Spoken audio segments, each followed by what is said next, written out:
Je, umewahi kujiuliza ni nini mtu anaweza kufanya kwa miaka 30 bila kukata tamaa? Lee Redmond, mwanamke jasiri kutoka Marekani, alianza safari yake isiyo ya kawaida mwaka 1979. Wakati wengi wakikata kucha zao kila wiki, yeye alichagua njia tofauti kabisa ya kuacha kucha zake zikue.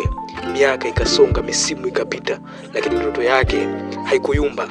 Kwa miaka zaidi ya 29 hakuwahi kuzikata kucha zake, na mwaka 2008 aliweka rekodi ya dunia akiwa na kucha ndefu zaidi duniani zikiwa na urefu wa futi 28. Je, unafikiri unaweza kufanya maisha ya kawaida ukiwa na kucha ndefu kiasi hicho? Au unafikiri kuhusu kuvaa, kuosha vyombo au hata kukidhi haja za kimwili kama binadamu? Lakini Lee Redmond aliishi maisha hayo akithibitisha kuwa imani, subira, maamuzi ya kipekee kuleta alama isiyofutika duniani.